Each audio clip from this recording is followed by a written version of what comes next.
queremos te agradecer, mestre, pela oportunidade que teremos de estudar as obras do nosso irmão André Luiz.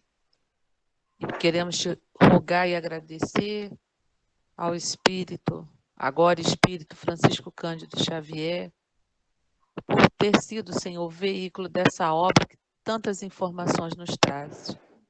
Queremos te rogar por todos os lares aqui que estão conectados conosco e pedir, Senhor, pelo Brasil e pelo mundo, pedir, Senhor, o teu amparo para o evento de domingo, que todo mundo possa ficar em paz e em tranquilidade. Que o melhor aconteça para o nosso país. Muito obrigado, Jesus. Então, vamos começar, né? Hoje, especificamente, vai começar a tratar do processo de encarne de Sigismundo. Ele falou, fez um preâmbulo falando sobre a questão do sexo. Nós paramos na parte em que ele fala do sexo não só como função orgânica, mas também o lado espiritual, né, das ligações afetivas, da nossa responsabilidade com essa força. Fala que ela também existe na natureza, que nós podemos canalizar essa energia para outras áreas, né? Que ele nem fala mais, ele não vai usar como energia sexual, ele usa um outro termo, que eu agora me Trocas de esqueci. qualidades, né? Trocas de qualidade, que eu achei o máximo.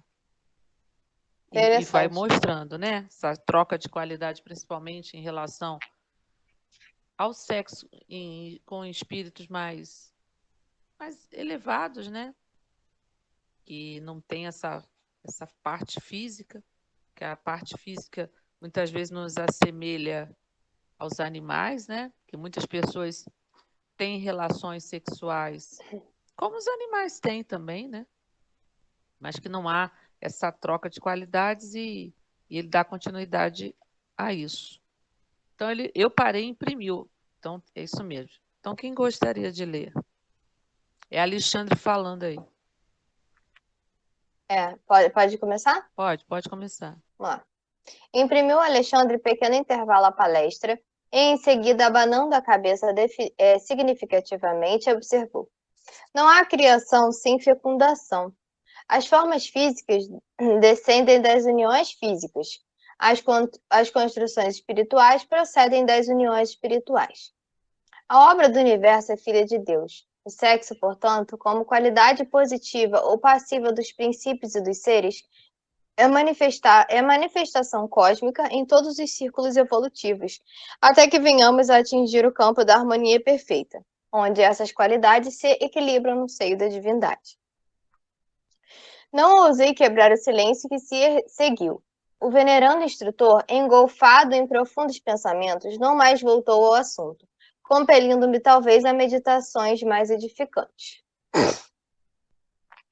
Esperei ansioso o instante de tornar as observações do caso Segismundo.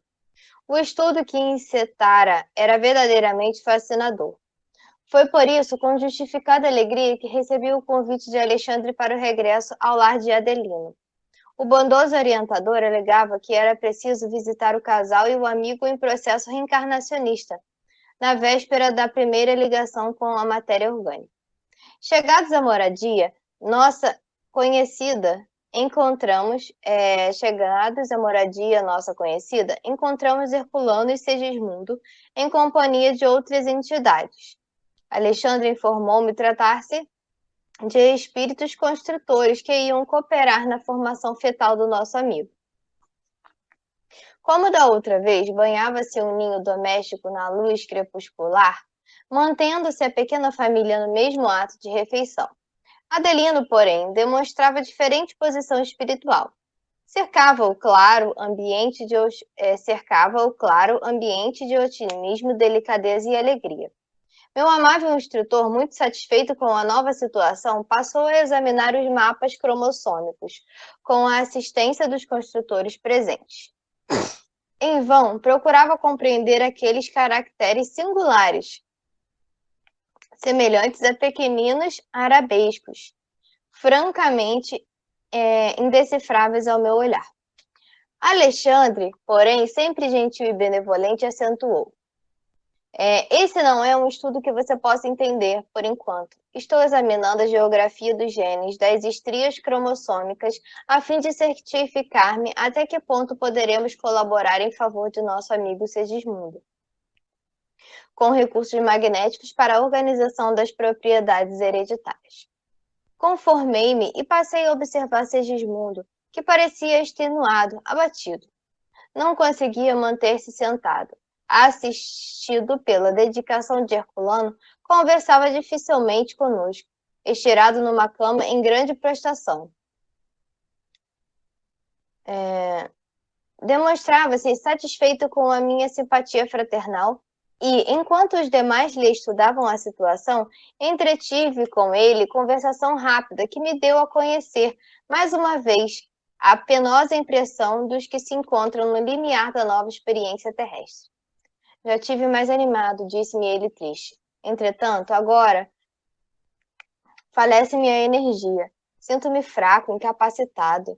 Enquanto lutei por obter a transformação de meu futuro pai, experimentava mais confiança e serenidade. Agora, porém, que consegui a dádiva do retorno à luta, tenho receio de novos fracassos. Tenha calma, respondi confortando.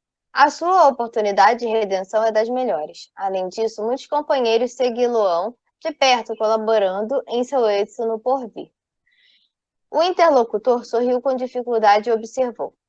Sim, reconheço. Dentre todos os irmãos que me assistem agora, Herculano me acompanhara com desvelo e constância, bem sei. No entanto, o renascimento na carne com os valores espirituais que já possuímos representa um fato gravíssimo em nosso processo de elevação. Ai de mim se cair outra vez. Dirigia-lhe exortações de coragem e bom ânimo. Quando o meu orientador, dando por fim do exame de documentação, se aproximou de nós ambos e falou-lhe com afetuosa autoridade.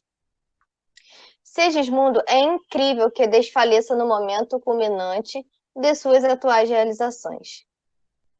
Restaure a sua fé, regenere a esperança, porque você não pode entrar na corrente material à maneira dos nossos irmãos ignorantes e infelizes que reclamam quase absoluto estado de inconsciência para penetrarem de novo o santuário material. Não deixe de cooperar com a sua confiança em nosso labor para o seu próprio benefício. Dê trabalho à sua imaginação criadora. Mentalize os primórdios da condição fetal, formando em sua mente um modelo adequado. Você encontrará na maternidade nobre de Raquel os mais eficientes auxílios e receberá de nós outros a mais decidida colaboração. Entretanto, lembre-se de que o seu trabalho individual será muito importante no setor da adaptação e da recepção, para que triunfe na presente oportunidade. Não perca tempo em expectativas ansiosas, cheias de dores e apreensões. Levante o padrão de suas forças morais.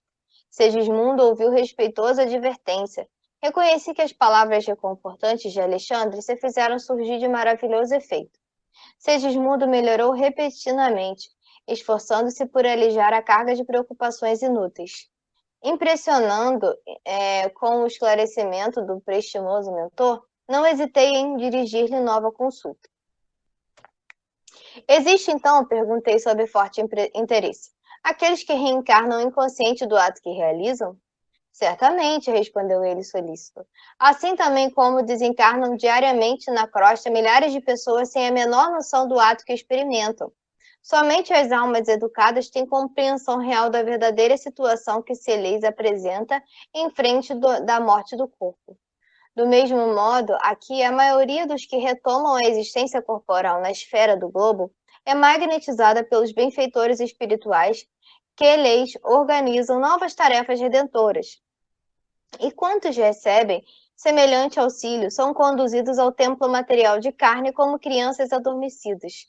O trabalho inicial, que a rigor lhe compete na organização do feto, passa a ser executado pela mente materna e pelos amigos que os ajudam do nosso plano. São inúmeros os que regressam à crosta nessas condições, reduzidos por autoridades superiores de nossa esfera de ação, em vista das necessidades de certas almas encarnadas, de certos lares e determinados agrupamentos. Ele fala Só um aqui instantinho, Lívia. Queria parar aqui mesmo. das aquelas tipo compulsórias. Não são só as compulsórias, há situações em que o espírito não tem condição mesmo de participar desse processo. Porque, vamos voltar aqui atrás um instantinho, que na hora não deu para a gente parar. Quando ele fala aqui, ó, ele fala assim, na página, no meu é 203. No finalzinho, ele vai dizendo que na véspera da primeira ligação com a matéria orgânica, porque essa ligação do espírito à matéria, ela leva 7 anos para se consolidar mesmo a encarnação de um espírito. Nesse período de 7 anos, o espírito ainda fica com um pé no plano material e um pé no plano espiritual. Os nossos guias, que a gente chama de anjos guardiães, ou aqueles espíritos que têm responsabilidade para conosco, eles ficam mais próximos do espírito, nessa primeira fase da encarnação. O Manuel Filomeno de Miranda, ele diz 12 anos, mas a maioria da literatura espírita diz 7 anos. Tanto que é comum o espírito relembrar do passado, depois esquece, porque a memória ainda não foi apagada totalmente, porque é nesse período dessa ligação célula a célula, músculo a músculo, que vai havendo também um processo de apagamento da memória. A gente já começa no período do processo de reencarne na gestação, o espírito entra no processo de perturbação, que é o caso de Sigismundo, né? Ele já está meio que num estado de perturbação, de prostração. Aí começa a miniaturização do perispírito, que não é encolher o perispírito como se fosse um bonequinho, né? Que vai encolhendo, como a gente vê em desenho animado. Não é assim. Ele vai se dobrando nele mesmo, como se fosse como se a gente enrolasse uma massa, fizesse aquelas. Que a gente, vou dar esse exemplo mesmo, igual um caracol, né? Que vai formando, enrolando para dentro. E aí é o processo de fecundação. O perispírito, né, do encarnante participa. Ele precisa dar esse impulso, até na escolha do óvulo, na escolha do esperma. Ele está ali, tanto que ele chama a atenção, né, de Alexandre para que ele participe disso, com pensamentos positivos. Tem uma parte que ele diz, eu não marquei. Eu não marquei aqui. Mas ele vai falando isso. Fala também, né, desse temor que os espíritos têm ao reencarnar. Porque é uma grande aventura.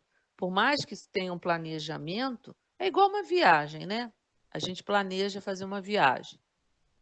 Aí a gente vê a rota, vê os pontos de parada, faz a revisão no carro, está tudo ok para a viagem. Mas pode acontecer do pneu estourar, do motor bater, de vir uma tempestade, acontecer alguma coisa, de cair uma barreira, a gente demorar mais. Então, é uma grande aventura. Por mais que se tenha um planejamento, pode acontecer riscos, principalmente porque nós vamos ter o apagamento da memória. Qual é o grande medo de Sigismundo? De cair novamente. Porque esse processo de reencarne de Sigismundo não foi da noite para o dia, não. Isso demorou. Você vê que Adelina, houve o triângulo amoroso, houve o crime, o erro, né? Voltaram os três para o plano espiritual, não voltaram na mesma época, cada um chegou no período. Houve novamente essa ligação dos três, mas Sigismundo trabalhou muito para poder reencarnar no lar de Adelino. Ele conseguiu méritos através do trabalho. Então, não é um processo fácil. E vão reencarnar os três ali, provavelmente vai haver uma dificuldade em família, porque fica aquela sombra, né? Aquela desconfiança. Imagina, já era noivo, o outro se meteu entre os três, matou, que é o pai. Então a gente não sabe como é que vai ser essa relação, né? E eles precisam acertar os ponteiros. Então não é fácil. Mas há espíritos que não têm condição de participar, eles são adormecidos. Eles ficam mesmo inconscientes, como ele diz aqui. Os que são compulsórios, eles não participam de nada, eles nem percebem que estão reencarnando. Quando vê, já foi. Quando vê, já foi. É igual desencarnar, que ele diz aqui. Quantos espíritos não chegam na mesa de educação mediúnica sem saber que desencarnaram? Porque não dói, né? Dizem os espíritos que não dói. E como a gente continua... Outro dia, uma conhecida nossa até falava que ela achou que tinha desencarnado. Aí começou a se apalpar. Eu falei, olha, você escolheu o meio equivocado, porque você vai sentir o seu corpo, seu perispírito. Então, aí ela falou, me olhei no espelho para ver se eu estava encarnada. Porque pode acontecer. Quantos espíritos não chegam e dizem, eu lá em casa, ninguém mais fala comigo, eu estou numa situação, não sei o que aconteceu, por que ninguém fala comigo? E não percebem que desencarnaram. A mesma coisa em carne. Quando vê, já foi. No livro... esqueci. Renúncia. Eu comecei a ler ele. Você leu? Não, comecei a ler. Começou, né? Eu esqueci o nome do personagem, um dos personagens principais, que ele se encontra com a Alcione, né? E eles estão conversando assim sobre a nova reencarnação. E ele cai. Estão conversando assim e ele entra, fica inconsciente, porque começou o processo de reencarne dele. Então pode acontecer. Teve um livro que eu li. Teve um livro que eu li que era assim, ele estava no momento que ele estava obsidiando a pessoa, só que ele era para vir como filho daquela pessoa. E ele estava ali tentando obsidiar, né? E aí, do nada, ele começou a se sentir fraco, sonolento, não sabia o que estava acontecendo. Foi mais ou menos assim. Porque agora traz uma certa ansiedade para o espírito. Da mesma forma que o desencarne também traz uma certa ansiedade para a maioria dos espíritos. Porque a gente vai voltar, mas a gente não lembra mais como era o plano espiritual. A gente não sabe como é que vai ficar no plano espiritual, em que situação nós vamos chegar, em condições emocionais, qual é a bagagem que a gente vai levar. Será que conseguimos cumprir o que viemos fazer aqui?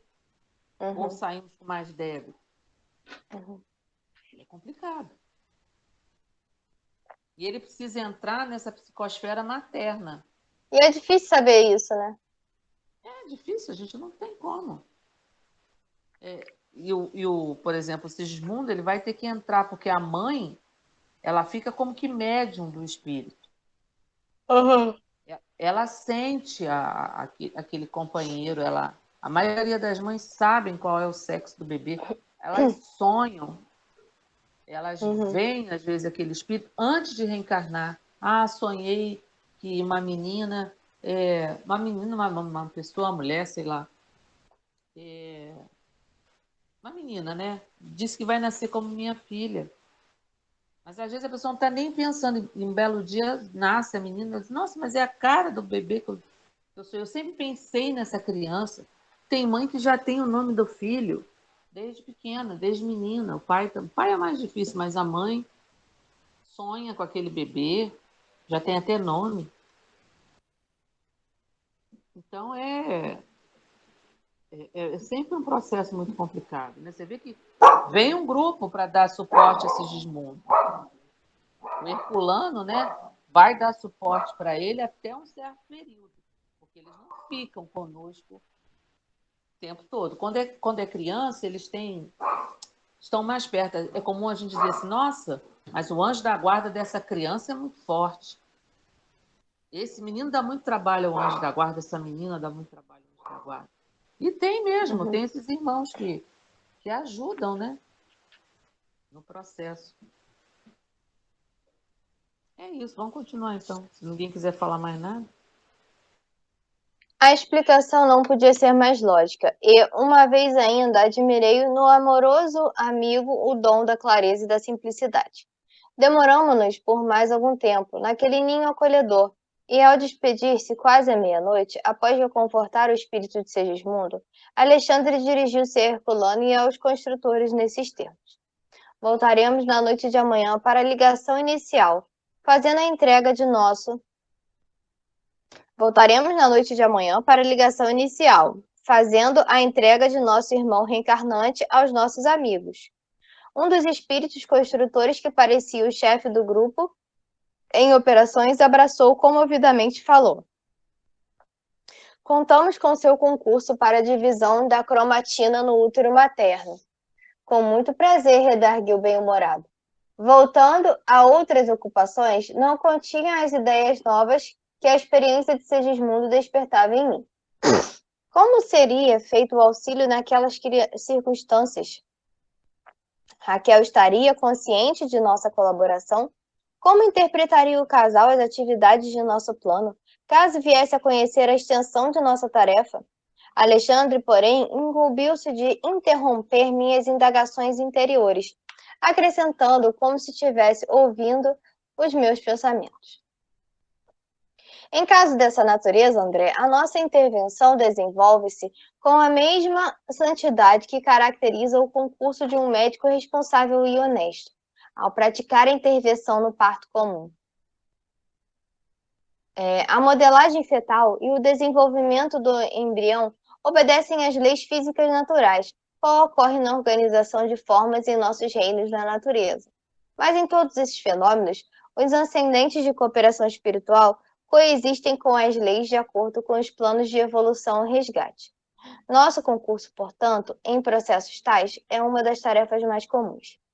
Compreendi a elevação do esclarecimento e pacifiquei a mente, esperando no dia seguinte. Escoadas, porém, às horas do dia, a curiosidade voltou a espicaçar-me. Em que momento deveríamos buscar a moradia de Adelina? Sem qualquer interação menos digna, preocupava-me o instante da primeira ligação de Segismundo à matéria. Agiria Alexandre no momento da união sexual ou o fenômeno obedecia a diferentes determinações? Meu orientador sorria em silêncio, compreendendo minha tortura mental. As horas sucediam-se umas às outras. E, observando minha impaciência, Alexandre esclareceu-me bondoso. Não é necessária a nossa presença ao ato de união celular. Semelhantes momentos no tálamo conjugal são sublimes e invioláveis nos lares em bases retas. Você E a sabe gente, que... só um instantinho, Lívia, só um instantinho. Uhum. Olha o que ele diz aqui. Eles não vão estar presentes no momento da... É isso que eu estava reparando aqui. Eles não vão entrar aí. Nesse momento do ato sexual em si, quando houver a ligação do óvulo, quando o esperma, né, fecundar o óvulo, eles não vão entrar aí. Mas eles dizem aqui por causa do lar. Aqui, que eles dizem aqui, né, nos lares santificados, não é? Isso. Perdi. Aqui, ó. No momento da união... Ele diz aqui, me perdi. Semelhantes momentos do tálamo conjugal são sublimes e invioláveis nos lares em bases retas. O que ele quer dizer é o seguinte: no sexo sem promiscuidade, no sexo... vou dizer assim, sem promiscuidade, né? Uhum. Porque é inviolável esse momento. Mas se não há essa base, deixa de ser inviolável. Porque a gente precisa lembrar que há espíritos que são viciados na energia sexual. Uhum. E que se alimentam dela como vampiros, como o vampirismo que a gente já viu anteriormente. Não é só o álcool, não é só a droga, o sexo também. Então, um sexo menos digno, onde haja apenas a relação carnal em si, se aproxima muito como ele diz, ele fala anteriormente, né? Do primitivo mesmo, do animal, sendo que o animal obedece uma lei orgânica, né? Física, hormonal. Eles têm uma época até para perpetuar a espécie, diferente do ser humano. E aí ele vai dizendo, é inviolável nesses lares, caso contrário, não é inviolável. E alguns espíritos são atraídos naquele momento. Há livros que relatam isso. Quantas crianças não nascem do sexo de uma noite? Que a mãe não sabe nem quem é o pai. E quantos pais também não são pais sem nem saber que são pais? Nessas festas que acontecem aí, que se aproximam muito do dos bacanais romanos? Quantos? Mas aí os espíritos fazem por merecer essa situação. É muito complicado o que ele vai dizendo aqui, porque senão as pessoas, lendo isso aqui, podem ficar até constrangidas, né? Mas é inviolável. Então, vamos continuar. Você sabe que a fecundação do óvulo materno somente se verifica algumas horas depois da união genesíaca. O elemento masculino deve fazer extensa viagem antes de atingir o seu objetivo. E sorrindo acrescentou: temos tempo. Compreendi a delicadeza dos esclarecimentos e, sequioso de informações referentes ao assunto, interroguei. Com relação às uniões sexuais, de acordo com o seu parecer, todas elas são invioláveis? Isso não, aduziu um instrutor atencioso. Você não deve esquecer que aludi aos lares em bases retas. Todos os encarnados que edificam o ninho conjugal sob a retidão conquistam a presença de testemunhas respeitosas que lhes garantem a privacidade dos atos mais íntimos, consolidando-lhes as fronteiras vibratórias e defendendo-as contra as forças menos dignas, tomando por base de seus trabalhos os pensamentos elevados que encontram no ambiente doméstico dos amigos. Não ocorre o mesmo. Entretanto, as moradias cujos proprietários escolhem baixas testemunhas espirituais, buscando-as em zonas inferiores, a esposa infiel aos princípios nobres da vida em comum e o esposo que põe na sua casa em ligação com o meretrício não devem esperar que seus atos afetivos permaneçam coroados de veneração e santidade. Suas relações mais íntimas são objeto de participação das desvairadas testemunhas que escolheram, tornando-se vítimas inconscientes de grupos perversos que lhes partilham as emoções de natureza fisiológica, induzindo-as à mais dolorosa viciação. Ainda que esses cônjuges infelizes estejam temporariamente catalogados no pináculo das posições sociais humanas, não poderão trair a miserável condição interior, sequiosos que vieram de prazeres criminosos dominados na estranha e incoercível volúpia.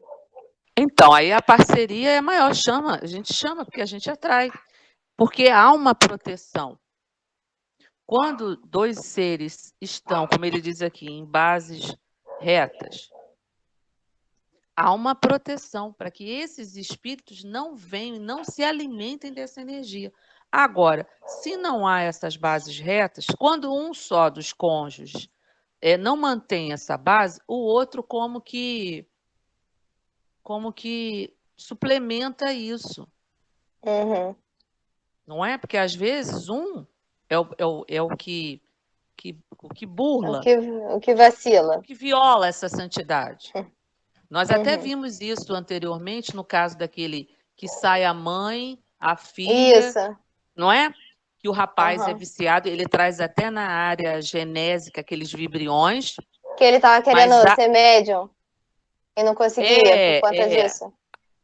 A esposa era uma esposa que tinha ligação com a vozinha no plano espiritual. Quando eles dormiam, ela botava ele no colo, aí eles conseguiam limpar um pouco daquilo, mas ele até diz que ele não conseguia sair daquilo. Por quê? Porque eles mantêm a pessoa no vício. A pessoa, quando quer sair do álcool, quando ela se propõe a sair, eles movimentam outras pessoas ou situações que colocam a pessoa em situações de tentação. A mesma coisa com a droga. Eu sempre conto que eu conheci um rapaz que ele me dizia isso. Esse rapaz, ele fazia um estudo conosco, depois ele não ficou, não. Acho que ele foi só para me dar essa informação, porque eu nunca mais esqueci. E ele, na época, ele tinha 18, 19 anos, e ele falou, dona Rita, eu já fumei droga, eu hoje não fumo mais, mas em qualquer festa que eu vou, eu não sei como eles sabem. Eu estou numa ponta da festa, o cara sai lá da outra ponta e vem me oferecer droga. Eu não sei como é que eles descobrem. E na época eu estava começando na doutrina, eu também não sabia como é que eles descobriam que o rapaz era Porque exteriormente não tinha nada nele. Se ele não falasse, eu jamais saberia. Então, quer dizer, são esses companheiros, porque não querem perder o copo, não quer perder o nariz, não quer perder as energias sexuais, porque eles se alimentam disso, ainda precisam desse prazer. E dos vícios mais difíceis de ser quebrado e das obsessões é o vício em sexo. Porque isso é alimentado o tempo inteiro. Nas propagandas, nos programas, na mídia, em tudo que é canto. Acho que também o que a gente carrega de outra vida, né? Exatamente. Que é o que são, né? A Joana fala, nós somos tentados naquilo que nós temos de dificuldade. Uma pessoa que nunca bebeu, nunca botou álcool na boca, não sabe o gosto, nem o prazer, entre aspas, que traz, que é um prazer ilusório, pode chegar um espírito ali, coçar a garganta dela, bebe, bebe, bebe. Ele não tem matriz para acesso. Agora, se é uma pessoa que já bebeu, ou que traz isso de outras vidas, é muito mais fácil. Eu assisti uma vez uma palestra de um jovem também, que ele declarou isso publicamente. Ele falou o seguinte, que ele sabia, no íntimo dele, que o dia que ele colocasse um copo de bebida na boca, ele ia se tornar um alcoólatra. O dia que ele experimentasse bebida, ele ia se tornar um alcoólatra. E ele disse que ele tinha certeza absoluta disso. E que ele nunca bebia por conta disso. Porque ele sabia, ele traz as matrizes. Por isso que o ideal é que a gente não experimente, porque eu não sei qual é o meu passado. O que eu posso despertar dentro de mim. Nós temos tudo adormecido em nós. Então, por isso que é muito importante que a gente oriente o jovem. Porque hoje o jovem está bebendo cada vez mais cedo. Cada vez mais cedo. As moças também estão bebendo cada vez mais cedo, sendo que a mulher se vicia muito mais rápido que o homem, até pela nossa constituição física. Então, nós temos que orientar os jovens. As pessoas mais maduras não estão largaram o cigarro, né? Ou não experimentaram, não fumaram, mas a juventude está fumando mais. É o mercado amplo. Não só cigarro, como outras drogas também. Então, é importante que a gente oriente o nosso jovem. Porque a gente não pode se iludir que ninguém vai oferecer. Você vai para a balada, você diz, eu não bebo, para o jovem que quer se enturmar, que quer estar ali no grupo, quer ser aceito, ele tem que estar muito bem orientado para ele dizer não. Uhum. No sexo, a mesma coisa. Precisamos orientar os nossos jovens. Não é esconder, é falar mesmo, para que ele tenha noção e saiba que é uma força sexual. É tão forte que materializa um espírito. E dá prazer. Então, a gente precisa, né, orientar os nossos jovens. Então, vamos continuar. Ninguém quiser falar? A resposta impressionante de Alexandre surpreendeu. Compreendi com mais intensidade que cada um de nós permanece com a própria escolha de situações em todos os lugares. Todavia, nova questão surgia-me no cérebro e procurei movimentá-la para melhor aclarar meu raciocínio. Entendo a magnitude de suas elucidações, afirmei respeitoso. Entretanto, considerando o perigo de certas atitudes inferiores dos que assumem o compromisso da fundação de um lar, que condição, por exemplo, é a da esposa fiel e devotada ante um marido desleal e aventureiro no campo sexual? Permanecerá a mulher nobre e santa à mercê das criminosas testemunhas que o homem escolheu? Não, disse ele veemente. O mal não pode perturbar o que é genuinamente bom. Em caso dessa espécie, a esposa garantirá o ambiente doméstico, embora isso lhe custe as mais difíceis abnegações e pesados sacrifícios. Os atos que lhe exijam a presença enobrecedora são sagrados, ainda que o companheiro na vida comum se tenha colocado em nível inferior aos brutos. Em situações como essa, no entanto, o marido imprevidente torna-se paulatinamente cego às virtudes e converte-se, por vezes, no escravo integral das entidades perversas que tomou por testemunhas habituais, presentes em todos os seus caminhos e atividades fora do santuário da família. Chegado a esse ponto, é muito difícil impedir-lhe a queda nos desfiladeiros fatais do crime e das trevas. Oh, meu Então, Deus. por quê? Só um instantinho, Liv. Por quê? Porque é igual o drogado que começa com maconha. Começa com pequenas doses, vai aumentando, daqui a pouco aquilo ali já não dá o barato que dava, passa para cocaína, passa para outra coisa e vai assim vai. É a mesma coisa esses companheiros. Às vezes os espíritos conseguem até que ele largue aquela pessoa. E de repente encontre até uma outra pessoa que tem a mesma afinidade com ele. Porque mantém a situação, mantém ele naquela situação e vai embora. Porque essa pessoa não deixa de ser um empecilho para que eles possam se aproveitar mais daquela situação. Porque essa pessoa, o parceiro ou a parceira que fica, o que não se deixou perturbar, ele também não vai conseguir. É igual remar um barco, quando são dois ali para remar, só um rema. É mais complicado, né? Do que os dois remar. Ou então um rema para frente e o outro está para trás. Não vai sair do lugar, né? O ideal é que seja uma parceria mesmo, como essa troca de qualidades que ele falou lá atrás.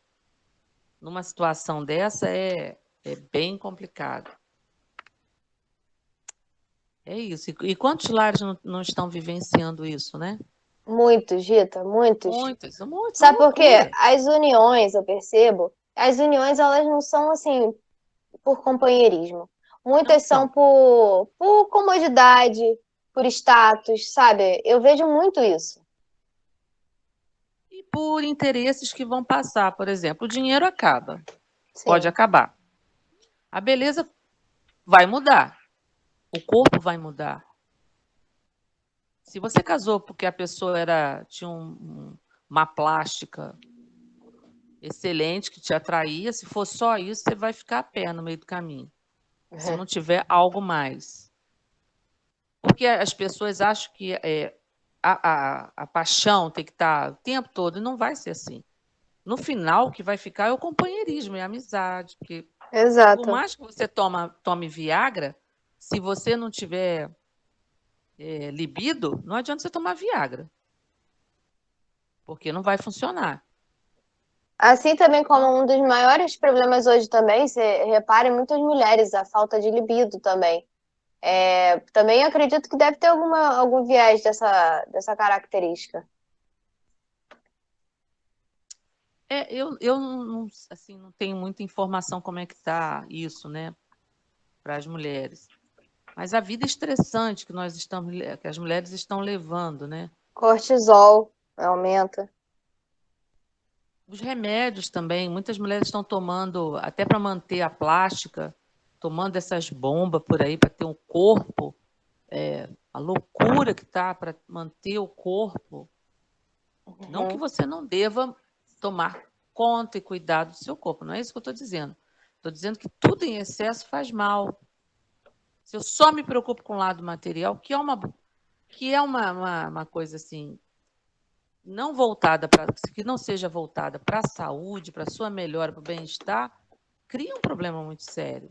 A pessoa entra em neurose por conta disso. E vai se perdendo o essencial. As pessoas não conversam mais.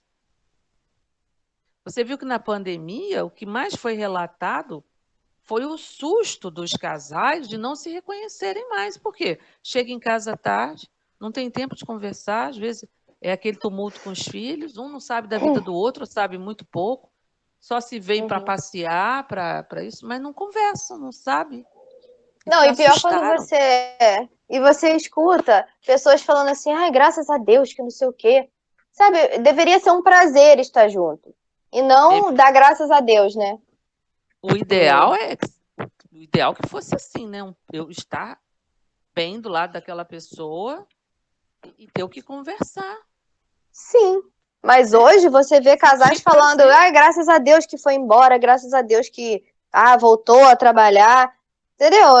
Eu fico observando, às vezes, algumas pessoas falam determinadas coisas daquela pessoa que mora com você ali, né? Que você compartilha tudo, deveria ser algo mais profundo, né? Mas eu acho Fala que assim, eu fica não no sei porque que eu superficial. suporto, eu não sei porque que eu suporto. Eu tenho que Uhum, suportar, não tem que suportar. Se chegou na fase do ter que suportar, é melhor terminar. melhor ir embora, né? Porque terminar e ficar na boa, né? Eu acho Uhum, assim, se não dá mais, não traia. porque aí você já arruma outro problema. Não, e você arruma problema para você, né? Porque olha o comprometimento aí. Sim, Muito comprometimento, né? É melhor que não vá. Se você já vai se unir a alguém, mas sabendo que não vai conseguir ficar fiel àquela pessoa, porque é um pacto que se faz com o outro, né? Então não entre na parada. Fique solto. Para que você é. vai fundar? Por quê? Porque a sociedade exige, a sociedade hoje não exige mais nada É egoísmo, com né, relação Rita, a isso. também. E fazer o outro infeliz, né? E eu não Uhum. estou falando só de homem, não, homens e mulheres que estão se equiparando nisso. Homens e mulheres. Porque a mulher, infelizmente, está se igualando ao homem no que não era positivo, né? Que nós que quisemos igualdade, mas não nisso, né? Igualdade de direitos. Mas que direitos é esse? Bom, mas a gente não vamos entrar nesse papo feminista, não, É, que o nosso intuito não é esse. Vamos é. voltar. Vamos lá. Falta mesmo Homem. desculpa. Não, pode Fala. falar. Falta mesmo é amor. As pessoas não sabem o que é amor. Acham que é um prazer. Amor se doar. Nem sempre o amor. Você vai ser feliz, completamente feliz. Até porque eu acho que aqui nessa terra não existe essa felicidade completa. Então, as pessoas acham que amar é você, a outra pessoa fazer o que ela quer por ela. E se doar integralmente, estar feliz, isso, para a pessoa que recebe, é o amor. Mas, para as vezes, para quem dá, não é. Então, é muito difícil. A minha mãe fala que, muitos anos atrás, ela do meu pai, e aí veio passando por diversas dificuldades na vida dela. E logo assim que ela se separou do meu pai veio a falecer. E ela dizia que depois que passou o tempo, ela falava, e até hoje fala, eu não sabia o que era amar. Amor era o que eu tinha com seu pai, porque a gente tinha companheirismo, a gente conversava, tinha planos. E hoje em dia os casais querem aproveitar o momento, não pensam no futuro. Acho que é isso. Por isso que a situação está assim tão degradante. Não, e casa que eu digo não é só casar no papel, não. Se junta pensando assim, a gente separa. Mas aí esquece que tem, às vezes, filho no meio, não é? Tem um coração aí no meio, tem tanta coisa aí no meio, tem famílias aí no meio. Não é descartável. O problema é que nós entramos numa vibe do descartável que não está dando mais, gente, não está se sustentando. Nós estamos vendo o reflexo aí do que está acontecendo. Então, até para isso, eu acho que tem que ter uma preparação do jovem.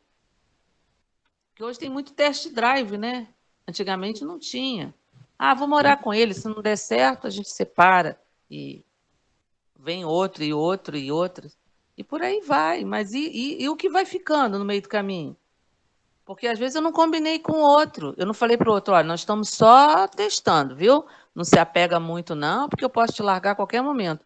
Não combinei isso com o outro. Ou então, não se envolva emocionalmente, é só sexo. Não combinei com o outro, e o outro embarcou, né, nesse barco, achando que nós teríamos, porque é o ideal da maioria, o de ter um lar. Mas o lar tem que estar bem estruturado. Porque na hora que desmorona, gente, é muito sofrimento. É muito sofrimento. Eu E pra vejo isso tudo, né? para Pra tudo, todos para que todos. estão ao redor. Porque quem está afim de sair, geralmente já está com o pé em outro barco. Já está com o pé em outro barco. Mas e quem fica? E quem vai ficar com as sequelas? E quem vai ficar com tudo? Como é que faz? Porque eu sou responsável por tudo que acontecer com aquela pessoa. Se aquela pessoa, por exemplo, se com a minha saída, com a minha fuga, aquela pessoa desmoronou, adoeceu, ficou com sequelas, às vezes até uma coisa mais séria, vem para minha conta também. E eu depois vou ter que resgatar aquilo tudinho que eu fiz. Então, para que assumir dívida? Para que assumir dívida? Olha aqui o caso de Sigismundo. Um triângulo amoroso. Adelino e Raquel viviam muito bem, obrigado. Sigismundo quis aquilo para ele, meteu a colher na panela, matou Adelino. Raquel se tornou uma prostituta e veio a falecer. Adelino também. Olha o processo para esse companheiro resgatar, que ainda não vai acabar no processo de reencarne dele, porque a gente não vai ter. André não deu o pós, né? Porque a gente não vai ficar sabendo como se deu certo. Tem tudo para dar certo, mas a gente não tem 100% de certeza. E se brotar um ciúme ali no meio? De Adelina em relação a Sigismundo? Porque Sigismundo vai ficar perto de Raquel. Eles vão ser filhos, um filho com muita afinidade com a mãe. Quantos pais não têm ciúme da relação da mãe com o filho e não sabem o motivo? A mãe com a filha e o pai. Porque às vezes a filha foi a esposa, a mãe é a amante. Quantas histórias, quantos livros nós já não lemos assim? E quantas tragédias já não surgiram disso aí? O Emmanuel fala que as relações amorosas trouxeram mais danos à humanidade do que todas as guerras que já aconteceram. Porque o sexo sempre foi usado como base do poder. A mulher usou muito isso. Então é complicadíssimo. Por isso que a gente tem que orientar, principalmente o jovem, na casa espírita também, fazer essa orientação, mostrar para o jovem o que é uma ligação amorosa. Porque esse jovem vai namorar. E se for como nós estamos vendo agora, ligou,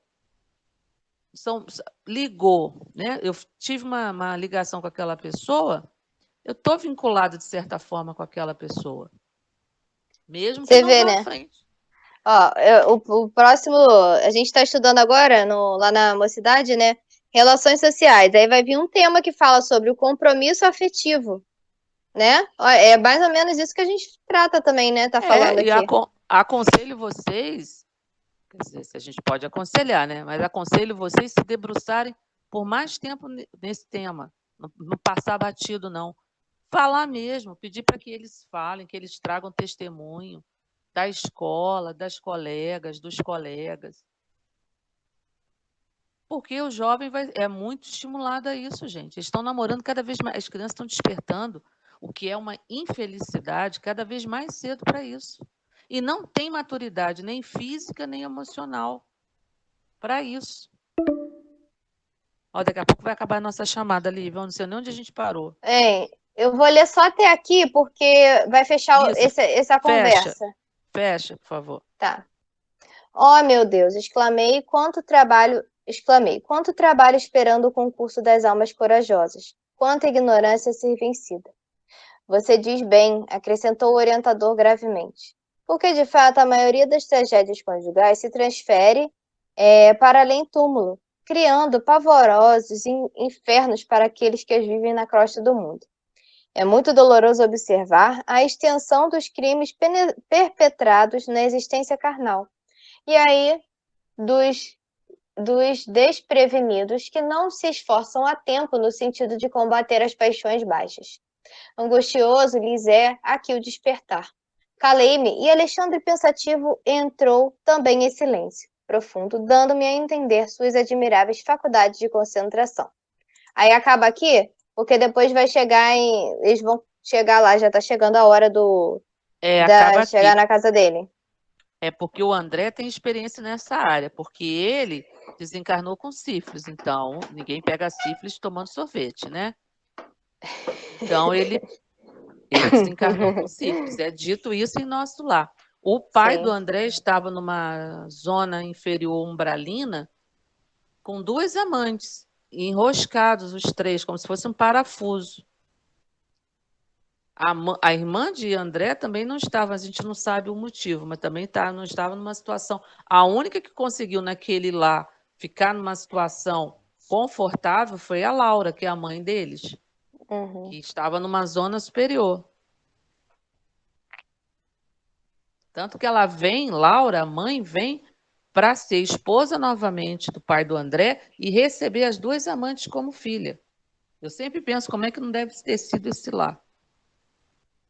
É. Difícil, gente. Olha como é que Muito, ele diz aí. Quantas tragédias. E quantas tragédias a gente não está vendo na atualidade de feminicídio. Então é muito complicado. Então, quem gostaria de fazer oração? Eu faço. Então faz, Lívia, pedindo para esse final de domingo, né? Que a gente Uhum. melhor aconteça. Sim, vamos lá.